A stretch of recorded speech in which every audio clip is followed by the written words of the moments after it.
गरीब विधवा माँ थी। उसकी गोद में 5 वर्ष का एक बालक था। वह किसी प्रकार कुटौनी पिसौनी करके अपने मुसीबत के दिन काट रही थी।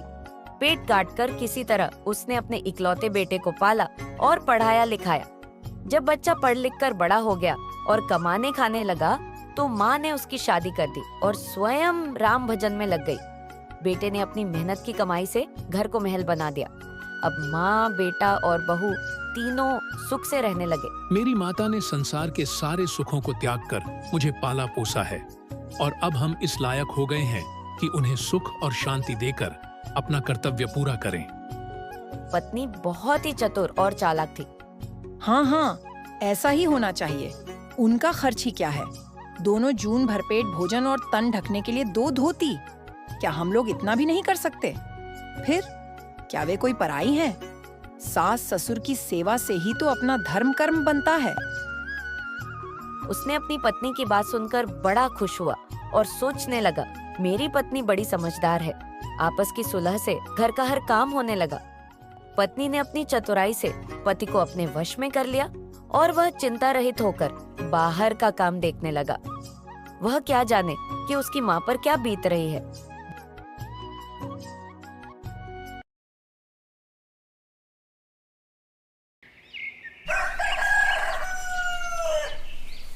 जब सास भोजन करने जाए तो बहू बड़ी सी थाली में एक रोटी और थोड़ी सी दाल परोसकर बैठ जाए।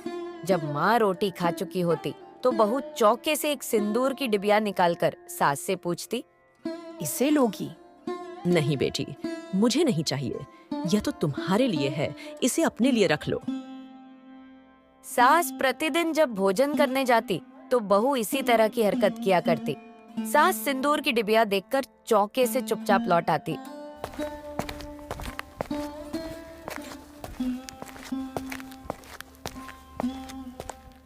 दिन ब दिन माँ दुबली होती गई। लाज की मारी पेट का दुख किसी से कह भी नहीं सकती थी। तुम दिन ब दिन दुबली क्यों होती जा रही हो? तुम्हें अब कौन सा दुहक है? बेटे के बार बार पूछने पर माँ रोने लगी और कहा, बेटा, कहते हुए लाज आती है। तुमको आंख भर देख लेती हूँ, सारा दुख भूल जाती हूँ। अब जीवन के थोड़े दिन बचे हैं, वह भी किसी प्रकार कट ही जाएंगे। बेटा माँ की बात सुनकर बड़े सोच में पड़ गया कि आखिर क्या बात है जिसे माँ को बताने में लाज आती है। माँ, मुझसे कैसी लाज? मैं कोई गैर तो नहीं हूँ जो लाज करती हो। मुझसे जरूर बताओ, नहीं तो मैं खाना पीना छोड़ दूंगा। माँ बड़े धर्म संकट में पड़ी। बेटा, मुझे पेट का दुख है। बेटे को यह सुनकर बड़ा दुख हुआ।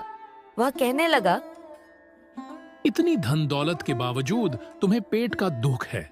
बड़े सोच की बात है माँ, मेरा सारा परिश्रम व्यर्थ है। माँ को पेट का दुख है, यह कैसी बात है? मेरी समझ में नहीं आता। मैं क्या जानूं? यदि वे न खाएं और पूछने पर न लें तो मेरा क्या दोष? मैं तो बहुत पूछती हूँ। आप चाहें तो खुद सुन लें। वह खुद कहती हैं कि अब हमें न चाहिए, तुम अपने लिए रख छोड़ो। तो मैं क्या करूं? जब माँ रसोई में खाने गई तो बेटा छिप कर सुनने लगा। कुछ देर बाद जब बहू ने सिंदूर की डिबिया खोलकर दिखाई और लेने के लिए पूछा तो माँ ने नम्रता से कहा, बेटी, इसे लेकर क्या करूंगी? ये तुम अपने लिए छोड़ रखो। ये तो तुम्हें चाहिए। जो मुझे लेना था ले चुकी। बेटे को माँ की बातें सुनकर बड़ा क्रोध आया। जब इसे खाना पूछा जाता है तो इनकार करती है और मुझसे कहती है कि पेट का दुख है। बेटे ने माँ को एकांत में पाकर पूछा, क्यों माँ? एक ओर तो तुम कहती हो कि पेट का दुख है और दूसरी ओर बहू के पूछने पर खाना भी नहीं लेती हो। फिर दुनिया भर की बातें करती हो कि हमें ना चाहिए, अब मैं लेकर क्या करूंगी, अपने लिए रख छोड़ो। यह दोरंगी बातें कैसी? तुम्हें भगवान के घर जाना है, आखिर झूठ क्यों बोलती हो? मेरे लाल, तुमसे झूठ बोलकर मैं भगवान के घर भी न रह पाऊंगी।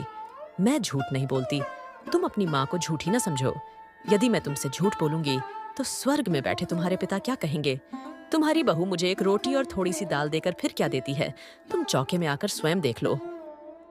जब माँ चौके में खाने लगी तो बहू ने एक रोटी और थोड़ी सी दाल देकर सास को फिर वही सिंदूर की डिबिया दिखाई।